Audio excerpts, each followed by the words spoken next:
Bonjour, je suis très heureuse de vous retrouver aujourd'hui pour une nouvelle émission du Journal d'une maman et nous allons parler des femmes. Nous allons parler de Earthships Sisters, j'ai bien prononcé, et j'ai l'honneur de recevoir pour cela Madame Dominique Oldovitz. Alors c'est un peu compliqué aussi le nom de famille, je ne l'ai pas trop écorché. Non, très bien. Voilà. Bienvenue Dominique. Merci. Et Madame Evelyne Cohen-Lemoine, bienvenue Evelyne. Merci. Merci à toutes les deux d'être parmi nous aujourd'hui. Donc vous allez nous expliquer en quoi consiste ce beau projet. Donc il y a 14 femmes qui ont été sélectionnées et qui vont être formées pour devenir ambassadrices de l'environnement. 14 femmes qui va chacune révéler l'initiative écologique. Vous allez nous expliquer tout ça. Donc Dominique, vous êtes une des personnes qui a été sélectionnée et vous, Evelyne, vous êtes considérée comme coach. Donc vous allez nous expliquer un petit peu tout ce parcours. Evelyne, vous avez eu un grand parcours alors je me trompe, Dominique, excusez-moi. Vous avez eu un grand parcours dans les écoles, puisque vous avez travaillé plus de 30 ans en tant qu'institutrice et professeure des écoles. Vous êtes la doyenne du projet, on en parlait tout à l'heure. Vous avez 59 ans, la maman de 2 enfants, et vous avez été sélectionnée en octobre pour commencer cette aventure au mois de décembre. Et vous, Evelyne, donc vous êtes physicienne de formation et vous accompagnez donc les projets de changement, qu'ils soient personnels ou professionnels. Vous êtes également experte de l'accompagnement des transformations et du développement du leadership. Et votre action se situe au cœur des enjeux environnementaux et sociétaux qui concernent tous les acteurs de la société. Et dans ce programme, vous utilisez les outils professionnels et vos ressources aussi personnelles qui va permettre à chacun d'exprimer son leadership et de révéler ses talents. Est-ce que vous pouvez me dire, Dominique, qu'est-ce qui vous a donné déjà l'envie de vous présenter à ce projet avant d'être sélectionnée ? J'ai fait une rencontre dans un train d'une personne qui m'a parlé en fait de l'existence de ce projet. Et pour moi, c'était une rencontre vraiment de ma bonne étoile, favorisée par ma bonne étoile, parce que j'avais un projet personnel qui me tient à cœur depuis quelques années. Et ça m'a semblé vraiment l'opportunité la meilleure pour pouvoir l'améliorer et puis le réaliser pratiquement. Donc vous avez préparé un dossier, je suppose. Vous vous êtes un peu renseigné sur ce que c'était. Alors, le gagne pour moi, c'est que vu les initiatives du projet, en fait, qui sont très dynamiques et qui utilisent vraiment les médias actuels, elles ont demandé pour notre sélection que nous produisions une vidéo présentant nos projets. Et moi, j'ai bien préparé mon projet sur papier et je me suis rendu compte à la dernière minute qu'il fallait faire une vidéo, donc je l'ai faite vraiment la veille de la date limite. Voilà, mais je suis très heureuse d'avoir été sélectionnée. Alors, c'est une histoire de femme, même si dans les coachs, il y a des hommes quand même.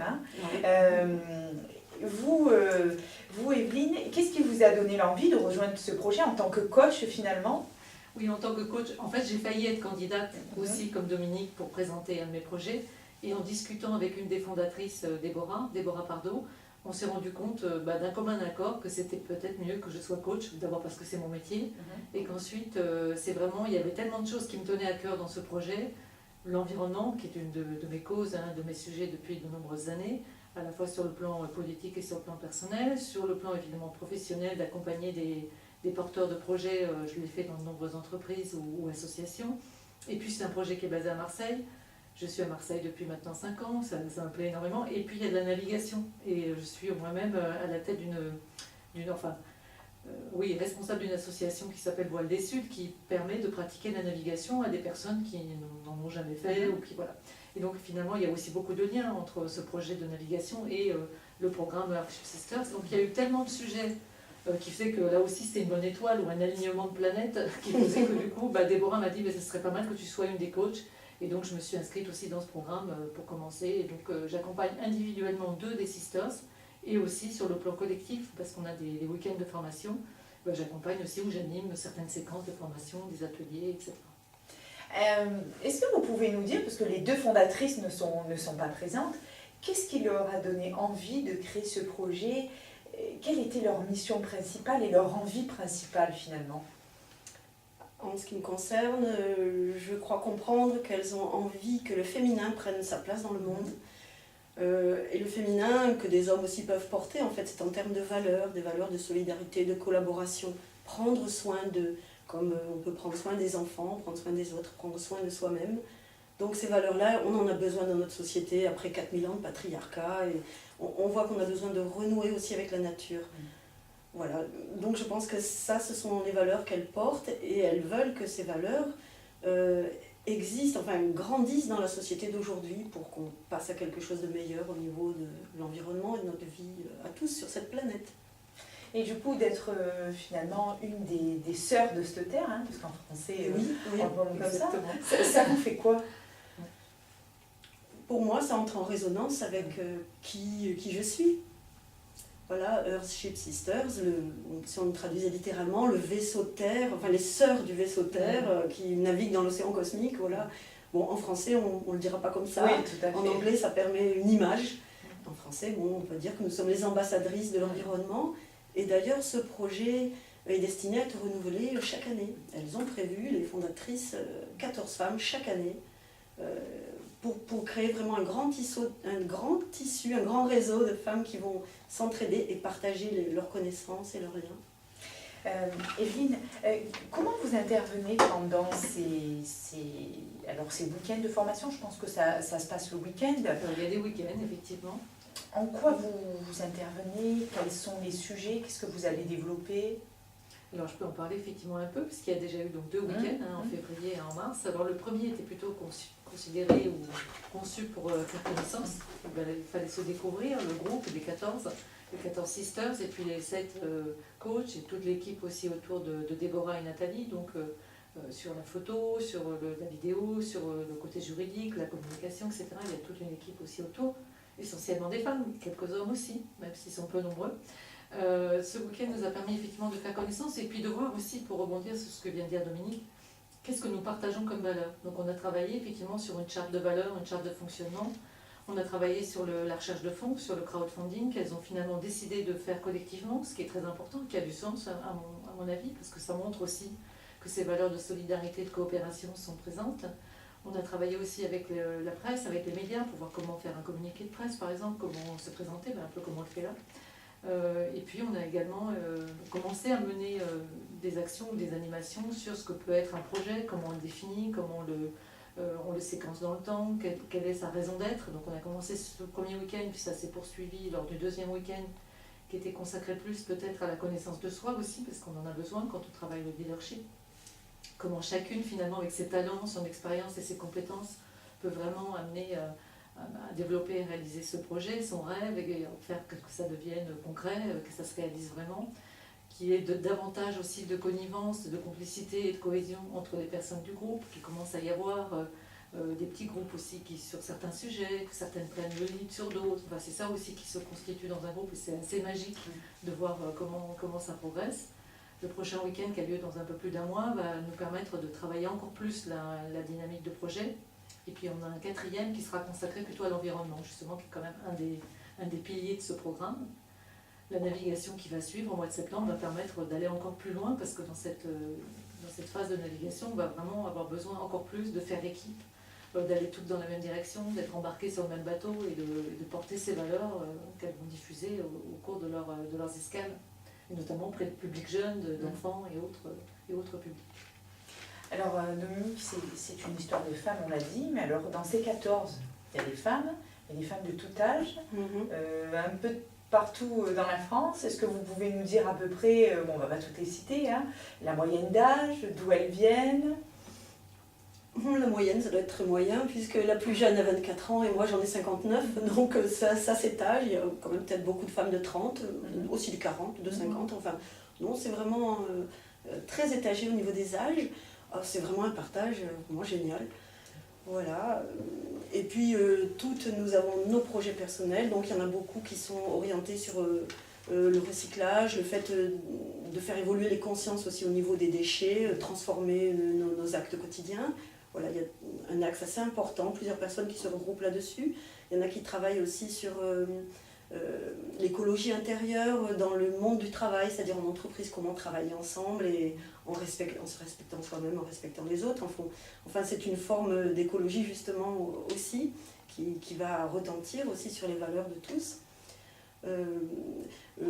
Malicia qui aurait pu venir là, mais bon, elle porte quelque chose par rapport à l'enfance, mais elle veut réaliser un très beau livre pour enfants, donc c'est son projet.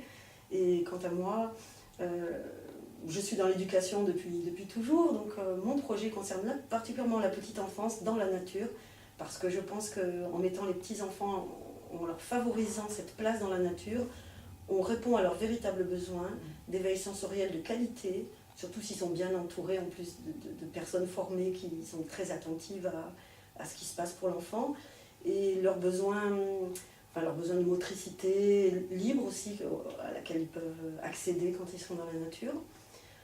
Donc ça c'est une part, et puis l'autre, je pense qu'on répond à un besoin, c'est-à-dire que dans notre monde, on a besoin que les enfants ne soient plus élevés hors sol, plus enfermés, et qu'ils soient vraiment en contact avec leur sensorialité, leur corps, parce que finalement c'est notre corps qui nous dit ce désir-là, non, il ne me dit rien, ou ça, oui, c'est bon pour moi, c'est bon pour mon corps. Et quand les enfants sont seulement devant des écrans ou enfermés dans des boîtes ou toujours dans des locaux, enfin, ils perdent ce ressenti d'eux-mêmes et ça les rend tout simplement des consommateurs, c'est-à-dire qu'après on a besoin de se distraire, on a besoin de s'occuper, on avale tout ce qui passe et puis ça crée des besoins qui sont faux. Tout à fait. Voilà, donc je pense que pour la vie sociale de l'avenir, il faut vraiment reconnecter l'être humain à la nature. Et ça se fait très bien dans la petite enfance, c'est l'âge idéal. Alors, on me disait tout à l'heure, il y a des femmes qui viennent de toute la France. Evelyne, vos week-ends qui sont prévus de formation se passent uniquement à Marseille ou vous vous déplacez? On s'est déplacé. Donc le premier a eu lieu effectivement à Marseille. Le deuxième était, pas très loin, en Provence quand même, dans le Luberon. Le troisième aura lieu dans le Var. Et le quatrième sera de nouveau à Marseille, je crois, au Frioul. Et puis peut-être une surprise aussi pour le dernier week-end qui aura lieu plus tard dans l'année, après la navigation, je pense en novembre, sans doute dans la région aussi. C'est vrai que la provenance des sisters c'est un peu plus large que la région sud-est. C'est ce qu'on a vu qui vient de Suisse, de Lausanne, il y en a une qui est en Alsace, une en Normandie, une à Paris. Enfin voilà, c'est effectivement France élargie même jusqu'à la Suisse. Et puis peut-être qu'à terme il y aura un peu plus d'international aussi. C'est un des objectifs, effectivement, que ce programme, comme le disait Denis, se reconduisent d'une année sur l'autre et peut-être qu'ils fassent des petits et des petites dans d'autres régions. Alors on va terminer avec cette navigation. Racontez-moi un peu combien de temps ça va durer. Vous allez prendre quoi comme bateau? Est-ce que ça va être un de vos voiliers que vous utilisez? C'est la surprise, vous savez déjà? On ne sait pas beaucoup de choses, on sait que ça va durer donc 16 jours à partir du 14 septembre, qu'on va certainement revenir au moment de la clôture de Septembre en mer, qui est une manifestation marseillaise autour de la navigation, qu'on va faire le tour de la Corse, et qu'il y a un certain nombre d'étapes qui sont prévues. Après, quel bateau? Je pensais plutôt des catamarans, 1 ou 2 catamarans, ça va dépendre, et puis qu'on part aussi du port de Port Saint-Louis-du-Rhône, je crois que c'est ça, parce qu'on a un partenariat avec cette mairie. Enfin, voilà. Pour l'instant, on ne sait pas beaucoup plus. Il y a donc une dimension de surprise aussi, et puis il y a peut-être un peu d'initiation aussi à faire avec des personnes qui n'ont jamais navigué. Pour justement s'entraîner. Ça demande un peu. Je comprends, c'est génial à découvrir. Belle et grande aventure dans quoi vous allez vous lancer là.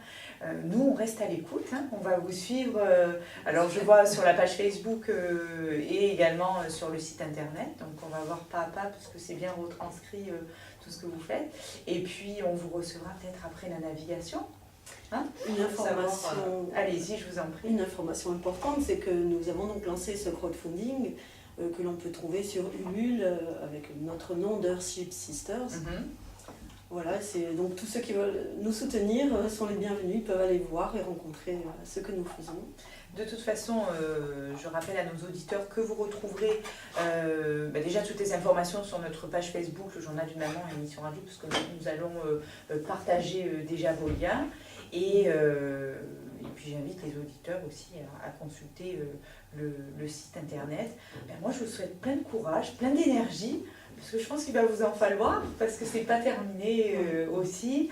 Et je trouve que c'est magnifique de rentrer dans ce groupe de sisters, de femmes. Hein, et puis on vous suit de près et je vous dis à bientôt.